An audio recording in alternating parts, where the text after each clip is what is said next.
As of November 2017, IKEA owned and operated 415 stores in 49 countries. In fiscal year 2016, 36.4 billion euros worth of goods were sold, a total that represented a 7.6% increase over 2015. The IKEA website contains about 12,000 products and is the closest representation of the entire IKEA range. There were over 2.1 billion visitors to IKEA's websites in the year from September 2015 to August 2016. The company is responsible for approximately 1% of world commercial product wood consumption, making it one of the largest users of wood in the retail sector.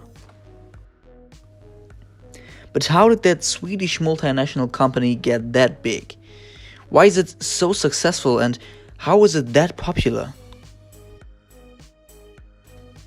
So I think there are 4 different aspects which contribute to the success of IKEA. The first one being marketing strategies. The second one being the quality of the furniture. The third one being the level of difficulty to build the furniture. And the fourth one, the price. IKEA is known for being on a more informal basis with its customers by addressing the customer with du. Können wir dir gar nicht zeigen, wenn deine Küche und du immer was Frisches essen kannst, wenn du willst. Wo du auch mal Fehler machen darfst. Finde jetzt viele Ideen für deine Küche und dein Alltag wird dir besser schmecken. Thus, a very personal and friendly environment gets to exist. The customer shows sympathy for IKEA. In addition, IKEA uses various methods to reach its customers. There are TV commercials, catalogs, advertising posters, but also commercials on Spotify or even YouTube. They are also active on any social media platforms like Instagram, Twitter, etc. IKEA has also managed to build up its own character and has a high recognition value, so to speak. Whether it's the Dutzen, the typical Swedish accent, the everywhere appearing colors of the Swedish flag, the typical Swedish furniture, or even the Swedish food that is offered at the IKEA stores. Everyone who has ever been to IKEA has tried the famous köttbullar or the delicious hot dogs. Going to IKEA is more of a trip than a 20-minute shopping tour. You plan it and you take time. It's come for the food and stay for the sofas. We've all seen the Billy bookcase or the Poing chair, the Malm bed, the Kallax shelf unit, the Rens sheepskin rug, the Stockholm rug, and the good old leg side table. These products are very well known, no matter where. In fact, they are available in all IKEA stores in the world. Furthermore, they are among the most popular IKEA products and represent good Swedish IKEA quality. They look fine, they fit into any living or bedroom and are also quite affordable. But so are also IKEA's other furniture. This style apparently pleases a lot of people. Price performance at IKEA is also almost perfect. But is this Swedish quality really that good? Is IKEA really as sustainable as they often claim? Well, yes and no. Although IKEA has increased the number of solar panels in recent years, it also produces more and more CO2 over the years. It's a huge company and it grows and expands. Furthermore, in some of IKEA's furniture, very large amounts of the chemical formaldehyde were found, which causes asthma and even cancer. This problem has been eliminated by IKEA, but many people still own old furniture. In addition, IKEA is not as Swedish as it seems. To keep the opportunity costs as low as possible, production takes place in Bangladesh, Pakistan, Mexico, Poland, China, Vietnam and Russia, where there are cheap workers who produce with high efficiency but under tough working conditions. A third of the IKEA wood comes from illegal logging claimed by the ex-manager of IKEA, Johan Stenebo. The wood comes in that case often from Siberian areas. It is sold with false papers to Chinese timber companies, which then pass it on to IKEA production facilities. It is also known that IKEA gets their wood from protected forest areas, as they have an official seal of approval from the Forest Stewardship Council. It allows them to work under environmentally friendly conditions in protected areas. However, an organization that provides this seal of approval receives large donations from IKEA every year and thus often turns a blind eye. Nevertheless, IKEA has lost this seal for a certain area in Russia because it seems to have violated environmental regulations there. It plays a big role for IKEA to keep costs as low as possible, but more on this later. Another thing for which IKEA is very famous is their form of furniture. The customer does not buy them already assembled but has to build up the furniture himself. Before that, however, he buys them in the IKEA store where they lie in the typical flat boxes in their individual parts. These flat boxes are mainly used for easy transportation.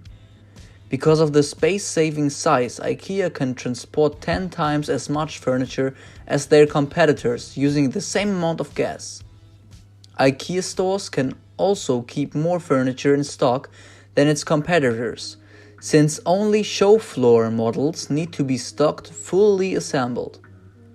After the customer has chosen and bought his piece of furniture, it's time to assemble it, and this is usually very easy and does not require any special skills.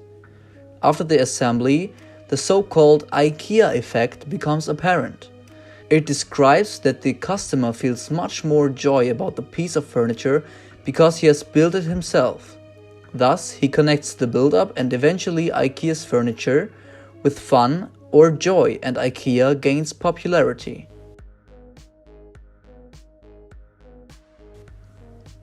If we take a look at IKEA's website, we see that most of the furniture has a very low price and would cost much more in other stores. Such low prices of course play a huge role when it comes to the success. So how does IKEA manage to keep the furniture so cheap? Well, first of all, they do a good job of material planning. They choose common parts among their items wherever possible. They also offer a limited variety of designs, which also means they can make many items the same or in a similar way, which in return reduces the error rate, rework and scrap and their associated costs that can occur when new products are introduced. This allows them to offer variety but cheaply. IKEA's culture of pick up at the store and assemble at home saves on labor and transportation costs.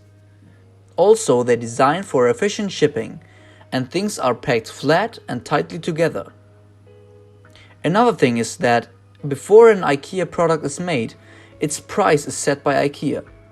The designers then use that price to select materials and create a budget for how the project can be completed with the given price. This helps designers create a stable plan while staying within a certain budget. IKEA also has little need for employees in the store. This is because most of the shopping and heavy lifting can be done by the customer. Additionally, there is information about the products at each of their displays. IKEA also produces in bulk, therefore achieving economies of scale, which then lead to lower prices and higher production efficiency. Another reason why IKEA's furniture is so cheap are the competitors like XXX Lutz, for example, which are gaining more and more popularity. This increased competition leads to a cut of costs and to efficiency boosts. This process, responsible by the free trade and globalization, leads to a prevention of too high prices from monopolies. Also, lower tariffs encourage companies to act in a globalized manner. This leads to lower costs of imports. A problem that emerges is that people are buying from importing companies and local firms extinct and have to reduce workforce. So IKEA is saving money wherever they can. That is also the principle of Ingvar Kamprad, the founder of IKEA. For him, it has always been important to invest money as economically as possible and to make as much profit from it as he can. Therefore, the headquarters of IKEA is not situated in Sweden, but rather in the Netherlands. This is where the Inca holding B.V is located, a company which owns all IKEA stores. This company belongs to a non-profit foundation that does not have to pay taxes in the Netherlands, because it repeatedly donates to developing countries and supports projects there.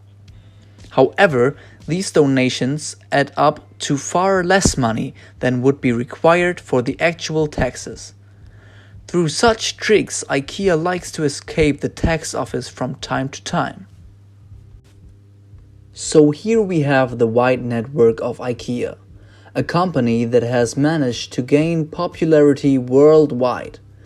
People all over the world now know a bit more Swedish culture. However, the Swedish company is not that Swedish anymore. Through constant globalization, IKEA used its resources to get to where they are today. Through free trade, IKEA will therefore continue to grow, which is also a problem of globalization and free trade. The big ones keep getting bigger, while the small ones stay small. It also results in unfair wages for workers, exploitation of legal loopholes, and extreme destruction of the environment. IKEA also uses the comparative advantage to produce goods in foreign countries where there are different labor laws. Free trade and globalization also provide job opportunities all over the world. It also makes it possible for companies like IKEA to move their capital freely. Of course, global cooperation also boosts other economies. For example, the economy of Russia, which is boosted by IKEA when they import their wood from Siberia. We can see here in purple the production, in green the wood felling, in yellow the headquarters and the offices, and in red the product design. We can therefore see that even excluding the actual IKEA stores, IKEA is very much present around the whole globe. And lastly, with the addition of all the IKEA stores, we can really see how IKEA is globally interconnected. So this was my video on globalization and IKEA's role in this globalized world. If you have any questions, please send me an email. That was it. I hope you enjoyed.